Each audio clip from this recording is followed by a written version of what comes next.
Hi, I'm Erica. Just recently, something strange happened to me. It divided my life into before and after.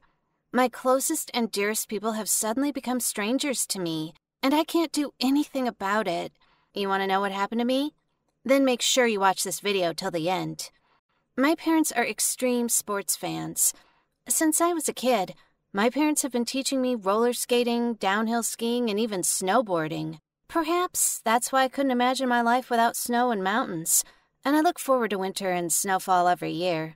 One Christmas, my dad made a surprise for me and my mom. He arranged a trip to a ski resort for us. I'd heard a lot about ski resorts, and I'd always wanted to go to one, and Dad decided Christmas was the best time to make the dream come true. Despite my age, I was 15 at the time, I skied along with adults. My parents supported me and never sent me to some semi-flat slopes for beginners. We were supposed to spend 5 days at the resort. I wanted to make the most out of them and take as much emotions and adrenaline as I could. Right after breakfast, I was the first to run to the lift, and I didn't go back to our cabin until it was dark. Of course, I took some breaks. I warmed up in the cafes and stuff, but nobody could get me home. My parents just laughed, looking at me. They said they had raised their daughter to be an ultimate extreme fan. I even thought about doing extreme sports professionally, but there was no good coach or suitable school in our city. So snowboarding remained just a hobby for me. There was a heavy snowfall on our last day at the resort. There was even a real snowstorm, and visibility wasn't good enough. The instructors and staff warned us it was absolutely dangerous to ride in such weather. It's likely you wouldn't see a pole, a tree, or other obstacle. Of course, I was very upset because I had planned to ride a lot on our last day, as I didn't know when I would have a next time at a ski resort. Soon I would be back at school and I wouldn't see my sweet snowboard. It was very difficult to go to some local ski resort during the school year, as I had classes even on Saturdays. Anyway, I'd been sad the whole morning. I was looking out the window, mentally begging the snow to stop falling. And God answered my prayers. After lunch, the snowfall continued, but it was no longer a big white wall. Small white flakes were falling down romantically. My parents didn't support me in going to the mountains for a ride. They said they'd already warmed up, sitting by the fireplace in the morning, and they were happy staying in the cabin. But I rushed out immediately, holding my snowboard. I must say, there weren't so many daredevils like me wanting to ride. Apparently, people didn't want to ride on the tracks covered with snow. Or, like my parents, they were too lazy to leave the cabin. As I climbed up the slope, the snow started falling hard again, but there was no turning back. I decided that I would just go down once, and then I would go back to the cabin. When I got up there, I met an instructor. He worked at the resort. He warned me that riding was dangerous. He strongly recommended that I go back and not ride, because the visibility was very poor and it was very dangerous to do it. But I assured him I was almost a professional rider, and I knew the slope like my 5 fingers. I had learned it far and wide for the past few days. There weren't so many poles along the way, just a small area with a forest. But it had a fairly wide corridor. Definitely I wouldn't get lost. He tried hard to dissuade me, but in the end, he gave up when I cheerfully remarked I just wanted to make the most of my last day at the resort. So here we go. It all started pretty well. I caught the direction I needed, but the higher the speed, the more uncomfortable my ride got. The snow flew into my eyes and even behind my mask, so I almost couldn't see anything. But one thing was fine. I knew the track, and there was no one else riding. Still, my blind rush wasn't the best option. I even stopped a couple of times, cleaned my mask, and continued down the hill. I intuitively remembered there was a forest area somewhere ahead, and the most important thing would be to follow the turn correctly. Unfortunately, I didn't remember this turn well. In the end, I turned a little wrong. The last things I remember were a sharp clash of the snowboard in the tree, a loud crunch of the board, then another blow. Then everything went dark. I don't know how long I'd been unconscious. I came to my senses in the hospital room. There was no one around me. My whole body ached terribly, as if I'd been beaten with some hard sticks for a week. There was a special collar around my neck, so I couldn't even look around. Remembering what had happened, I started scolding myself. Probably my parents were really scared, and my condition was unclear. Was I all right? I tried to call some of the staff, but my throat was terribly dry. All I could do was kind of wheeze. Suddenly, I found a remote control with a button under my left palm. I guessed right, this was a special button to call for help. I pressed it, and a minute later a nurse came into my room. She saw I was conscious and called a doctor immediately. The doctor came in. He looked serious. He shone a flashlight into my eyes. Then he asked me to watch his hammer. Then he frowned and wrote something down on his pad. I knew he wouldn't tell me anything, but my parents probably knew what was happening to me. By the way, where are they? I asked the nurse about them, and she said they'd already been informed I was awake. They'd just gone down to the cafeteria for a short lunch. And then something strange happened. A man and a woman broke into the room. They were dressed like my parents. I remembered I chose those jeans for my dad personally. It couldn't have been a mistake. The woman spoke in my mom's voice. I even recognized her perfume, but I don't know how to explain it. They kinda seemed to be my parents, but I thought they weren't my parents. I didn't recognize their faces. They looked like two strangers perfectly pretending to be my mom and dad, but where are my real parents? I started crying, screaming for my parents to come, and for these strangers to leave and stop pretending. Strange, but everyone was stunned. Hey, what's wrong with you? Or maybe, with me.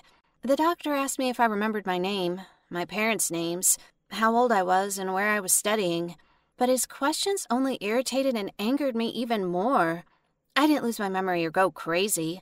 I just want to see my parents. The woman who claimed to be my mom started crying and went to the doctor. She didn't seem to understand what was going on either. But why did she keep using my mom's voice? The doctor looked at his pad again and said they were going to need more tests. Probably they didn't notice the serious damage that had affected my brain. But what was wrong with me? The doctor and nurse left, but the man and the woman remained in the room. They were talking quietly to each other, and they were talking about things that only the three of us knew. And I realized they were really my parents.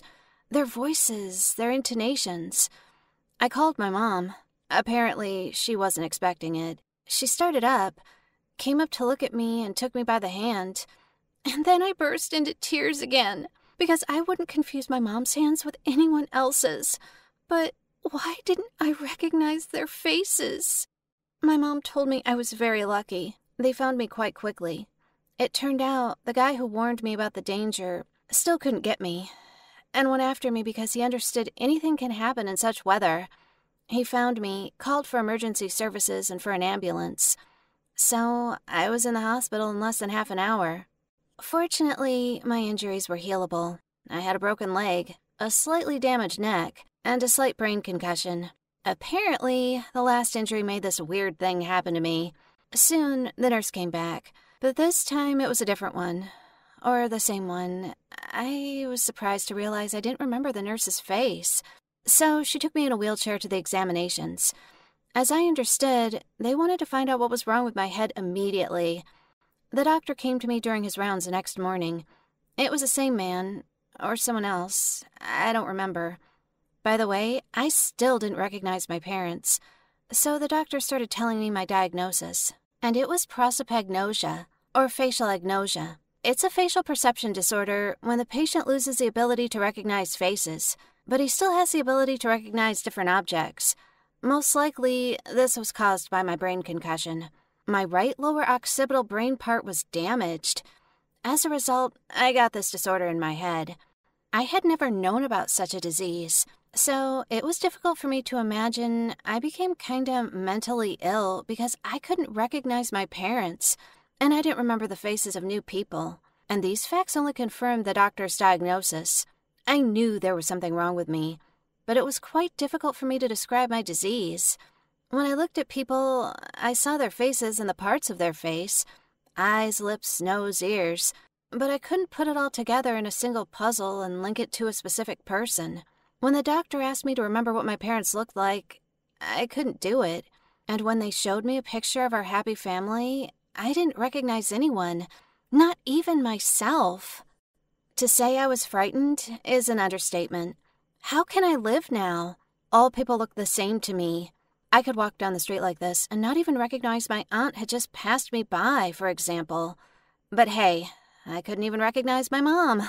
The doctor confirmed this disease was quite rare. There's still no treatment for it, just many psychologists' research on prosopagnosia. Some specialists even help people like me not to get lost in this world and not become a sociopath. As the doctor later said, there's some therapies that could help me learn to recognize people by their gait, hairstyle, voice, body shape, dress style, fragrance, and so on.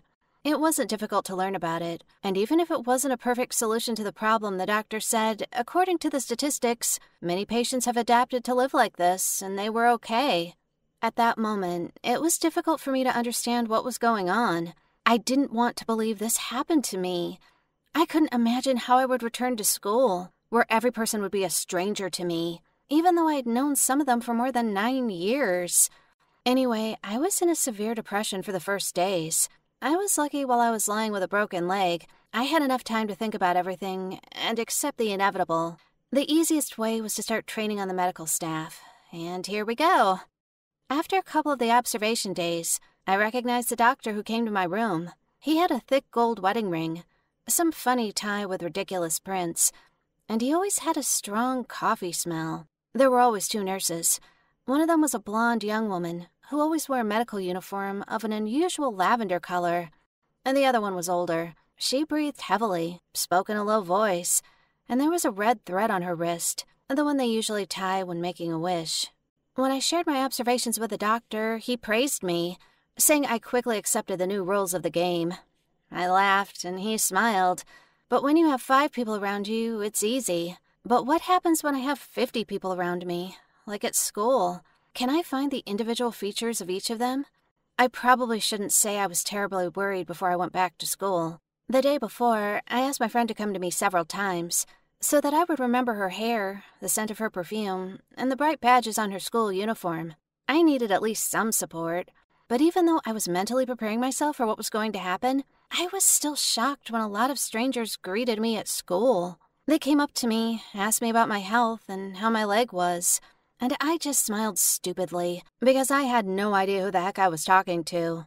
Thanks to my friend, from time to time she whispered in my ear something like, "This is Victoria, and this is Mark, and this is Nick, your first love." The doctor who helped me with the therapy argued it was better to always inform people about your illness in any society in advance, because many people may be offended. Like, if I pass by and don't say hello. In fact, I just won't know this person was a familiar person to me. The teachers also became the same to me, but at least there were a few of them, and each of them had an individual fashion style which was a great help to me. I never thought I'd be grateful to Mrs. White for her horribly gaudy orange dress. Today, I almost live well even with my disease. My closest people and friends know about my illness, so they never get offended if something goes wrong with me. Many of them even started to wear special badges with my name, so that I immediately understood who I was talking to. The only thing I still can't get used to is that I don't recognize my parents. Every morning I wake up with a thought I would go downstairs for breakfast and finally not see some unfamiliar faces. But my beloved family, my mom and dad, apparently this will never happen again. Tell me, can you easily remember people's faces? By the way, they say almost 2% of the world's population has a similar disease, but most often it's associated with a poor memory. Probably you've heard some people saying, "Hey, I can't remember the actors in this series." That's sort of like what prosopagnosia feels like. Have you ever had such a feeling you can't remember the faces? Write your answers in the comments below. If you liked my story, click the thumbs up button and subscribe to the channel. Click the bell button to always stay tuned and see new videos. Bye everyone!